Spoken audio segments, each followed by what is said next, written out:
প্রিয় দর্শক, এখন থেকে সপ্তাহের বিশেষ কোনো একটা দিনে আমার পঠিত বইগুলো থেকে আপনাদেরকে পাঠ প্রতিক্রিয়া জানাবো। আজকে রয়েছে সুনীল গঙ্গোপাধ্যায়ের বিখ্যাত উপন্যাস প্রথম আলোর দ্বিতীয় খণ্ডর পাঠ প্রতিক্রিয়া। জীবনে গৌরব করার মতো কিছু বইয়ের নাম বললে সুনীল গঙ্গোপাধ্যায়ের প্রথম আলো উপন্যাসটির নাম বলবো। যদিও নিজের টাকায় কোনো উপন্যাস বই কিনে পড়া হয়নি, বিশ্ব সাহিত্য কেন্দ্রের সদস্য হিসেবে এই বইটি নিয়েছিলাম। বইটির বিশালতা প্রথমে পাঠককে ভীত করতে পারে, যেহেতু 708টি পৃষ্ঠার সবচেয়ে ছোট ফন্টে লেখা।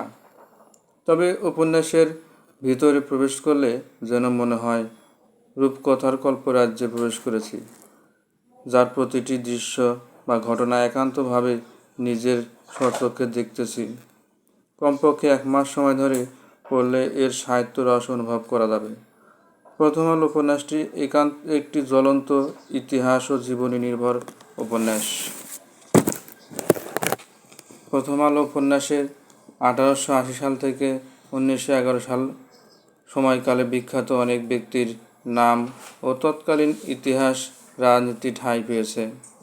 উপন্যাসের কবি রবীন্দ্রনাথ ঠাকুরকে নিয়ে অনেক অংশে লেখা হয়েছে। স্বামী বিবেকানন্দ, বিজ্ঞানী জগদীশচন্দ্র বসু, ত্রিপুরার রাজদরবার ও তার ছোট ছেলে ভরত সহ সারা উপন্যাসে রয়েছে কংগ্রেসের রাজনীতি, তৎকালীন নাট্য জগৎ, ক্ষুদিরাম প্রফুল্ল চাকি, ইংরেজ সরকার, লর্ড কার্জন, হিন্দু মুসলমান সম্পর্ক, দাঙ্গা, বঙ্গভঙ্গ রদ, বঙ্গভঙ্গ, লর্ড কার্জনের পিতা ও প্রপিতামহ, তাদের সৌভাগ্যের কাহিনী লিখিত হয়েছে।